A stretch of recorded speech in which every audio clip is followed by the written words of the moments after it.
Welcome back to Taking Stock. I'm speaking about software companies. I have Peter Cooper. He's the analyst with Morgan Stanley who follows the sector. Peter, let's talk about SuccessFactors. And if you can, begin by defining the business that they're in. This is what they call human capital management. It sounds a lot more benign than perhaps the acronym would lead people to believe. And explain a little bit about why you like SuccessFactors, even though, as far as I can tell, they're spending a lot of money to grab increased market share.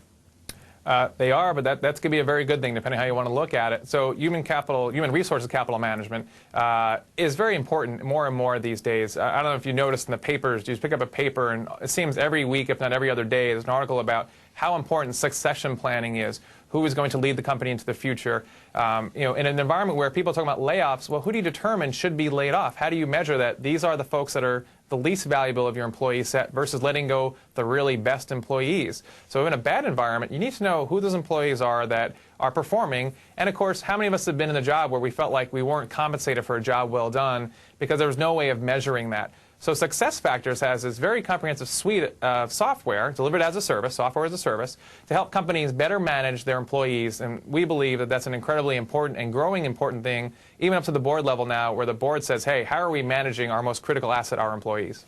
Now, the stock is down about 20% so far this year. It's about a $500 million market cap. Talk a little bit about them spending money. I believe that they spent more on sales and marketing in the fourth quarter than they were able to generate in terms of revenue. Is that at all a concern?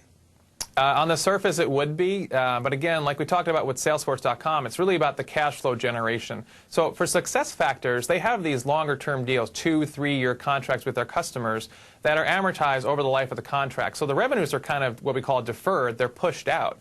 So the good news is that we have a lot of visibility to the future growth of the company. The bad news is it's spread over that 2 or 3 year period. But the expenses to get those customers up and running, including the sales guys going in there doing their job, all the R&D, all the integration, those expenses are up front. So it's a little bit of a lopsided. A lot of upfront cost, but a lot of long-term revenue. So as the company gets larger and the renewals come up, and by the way, renewals were over 100% last quarter in a dollar amount, so they're getting all the contracts renewed, then some, you'll see that leverage down the road. So SuccessFactors, which is a smaller company right now, around $100 million in revenue versus the $1 billion of a Salesforce.com, but all that expenditure is helping them grow that much faster and gain critical mass, critical market share, which we believe would make for a very good long-term stock, hence why we have a buy or overweight rating, as we call it at Morgan Stanley.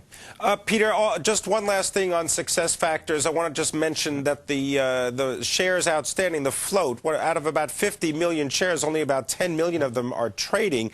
What's the lockup situation so that investors, if indeed they are interested, just understand what is scheduled to happen? Yeah, that's a great point, Pim. Any investor should be, mindful of what is called the lockup. So 6 months after an IPO occurs, what you have is the insiders are now free to sell their stock in the open market. They cannot do that before then. So a lot of IPOs, you basically see this happen. They call it the dreaded A chart. The stock runs up in anticipation of all this great growth, but then a lot of volume comes into the market, all these selling shareholders. Somebody has to buy that stock. So it creates for a little bit of a volatility in the stock. But we look at that as an opportunity for investors to say, look, I wanted to buy cheaper so I have a better risk-reward ratio. If stocks do react in that situation, it could be a great opportunity to buy at a cheaper value, and then once that lockup is absorbed, so to speak, the stock tends to migrate up as long as everything else fundamentally is still the same or better. You'd see actually a very strong movement in the stock. Okay, and the lockup expiration here, I believe, is May the 17th of 2008. That's about 6 months, right? Right. Peter, let's talk now about SourceFire. This is a